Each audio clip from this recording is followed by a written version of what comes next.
Welcome back. Stakeholders in Naples are currently discussing the future of areas of interest to both port and city. To understand where conflicts originate, we have to look into the history of the port and city of Naples and its region. The spatial, social, and cultural separation between port and city Naples is the result of developments in governance structures and planning tools, which have their origins into the past. Current actor constellations and institutional path dependencies they find here as a resistance by institutions and people to change patterns of behavior and to repeat previous decisions and experience are the result of historical processes. Understanding these dynamics is a key when it comes to design future port city regions.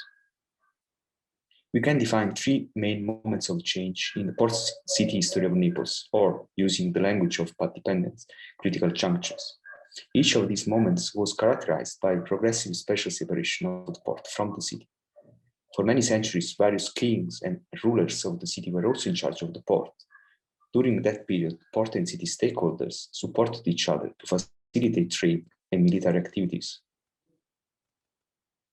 This painting is the famous Tavola Strozzi from 1472.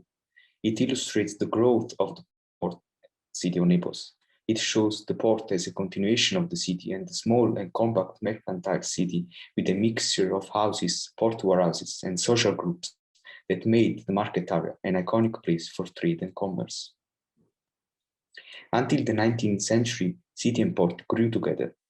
Piers and docks were built in relation to the streets and public squares. The first significant moment of change happened at the beginning of the 20th century, when the port city special continuation came to an end due to the construction by the central government of the new port next to the city.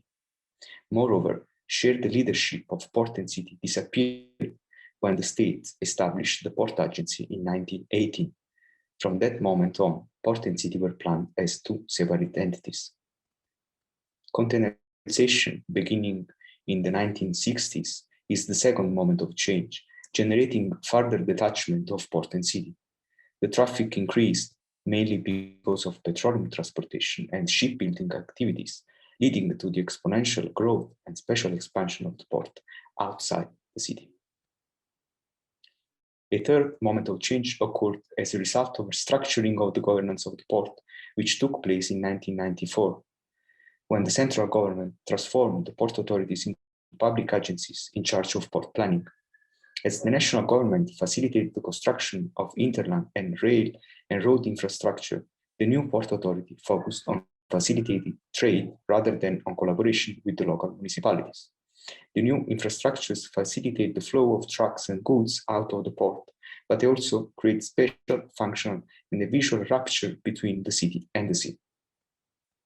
So Naples has been on a path of port and city separation for more than 100 years. It will take a renewed approach to promote collaboration. Is it possible to change this path? How can we introduce new forms of interaction to deal with the contemporary challenges which require today more and more spatial, economic, and cultural integration? Do you see similar developments in your port city?